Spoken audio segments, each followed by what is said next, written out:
Hi, in this Excel tutorial, we'll add option buttons to filter a chart as well as make the chart interactive. Before we start, make sure you have the Developer tab available. If you do not, just right-click anywhere on your ribbon and select Customize the ribbon. Under Main tabs, select Developer and click OK. On my screen is data on average daily temperatures for 4 weeks and the corresponding line chart. To add more interactivity to the chart, we can add option buttons or radio buttons to filter the chart. We're going to do this by assigning a macro to each button, but don't worry, I promise it'll be easy. First, let's add a group box below the chart. You'll find this in the Developer tab. Click Insert and select Group Box, and we'll draw it out just below our chart. And this is going to help us better visually organize our option buttons, and it's especially helpful if you have multiple form controls on your sheet. It'll make it feel more organized to group related items together. So let's add our button. Back in the Developer tab, in the Control section, click Insert again and select the Option button. And inside our group box, simply draw out an Option button. And then with the button selected, right-click on it and select Copy. And we'll make 4 copies of this. We should have 5 buttons in the end. And now let's line up our buttons. And by the way, if you prefer to have them snap into a cell, simply hold down the Alt key while you drag them, and that will help them snap into a cell.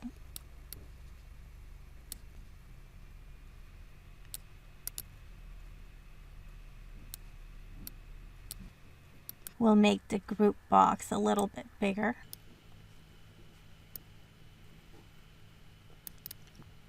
Next, we'll right-click on each one, select Edit Text, and we'll change these to read Week 1, Week 2, and so on,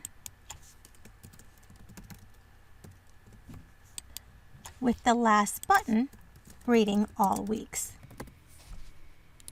And by the way, if you're finding this tutorial helpful, don't forget to like the video and subscribe to the channel for more Excel tips.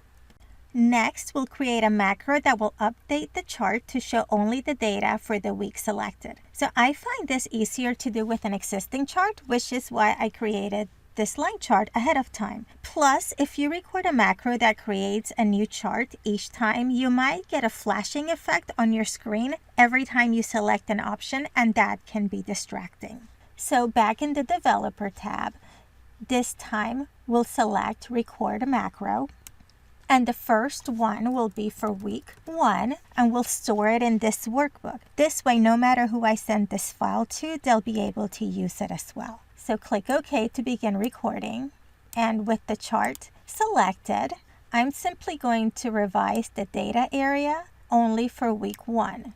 And then I'm going to place my cursor just in a cell outside of the chart, because otherwise after the macro runs, the chart data will still be highlighted.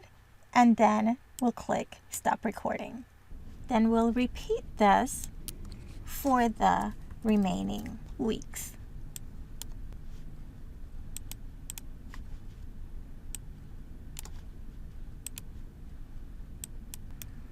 With the one for all the weeks,